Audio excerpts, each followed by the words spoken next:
lovely souls. Welcome back to the Story of Tarot, where I teach you the story of tarot so that you understand the cards a little bit better. Today I'm back with the Major Arcana. We're going to go through the conscious cards, which is cards 1 through 7. So this includes the Magician, the High Priestess, the Empress, the Emperor, the Hierophant, the Lovers, and the Chariot. The reason these 7 cards are known as the conscious cards is because they represent archetypes that manifest in the physical world. Because the Fool is our main character in the story, I want you to think of these cards as the characters that the Fool encounters. And as the Fool meets these characters, they influence him, whether this is by them teaching the Fool skills or by the Fool seeing something in them that he wants to embody in himself. So I'm going to go card by card to explain the characters that the Fool is meeting. So first, the Fool meets the Magician, and this is really great for the Fool because they are just starting their journey, versus the Magician is someone who has completed their mission. They have been successful, and so the Fool has a lot to learn from the Magician. They have a lot to learn as far as organization and gathering their tools, gathering supplies, gathering what they need to internally to complete their journey. And so as the Fool meets the Magician is able to pass along their wisdom and knowledge from their own previous experiences. Now, the High Priestess is also a mentor to the Fool, but it's different than the Magician.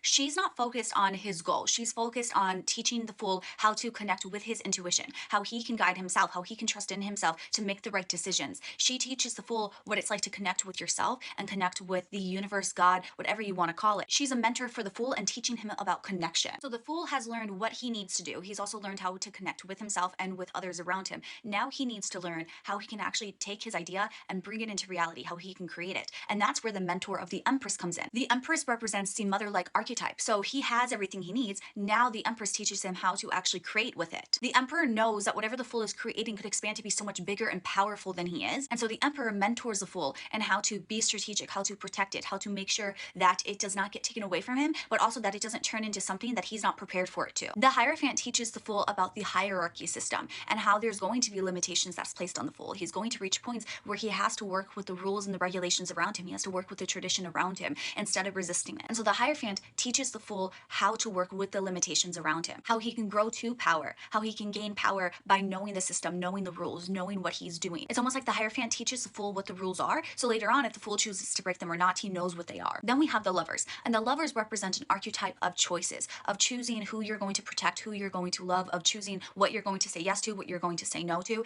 And so the Lovers mentor the Fool by teaching the Fool that there's sometimes things that are bigger than himself, there's sometimes things that are going to be more important than himself or this goal, and learning how to decipher what choice is best for him in that moment. The Lovers also teach the Fool how to listen to his heart. And then we have the Chariot, and through the Chariot, the Fool learns that sometimes you're not going to be able to stay in one place and get everything you want. Sometimes in order to achieve your goals, in order to get where you want to be, it requires you to leave your current situation behind. And so the Chariot teaches the Fool that it's important to be willing to leave what you already know behind in order to learn something new. And so by meeting these characters, the Fool has gained skills from them that create the building blocks for him to be able to achieve his goals. He's built the foundation, and now he needs to go and make it his own.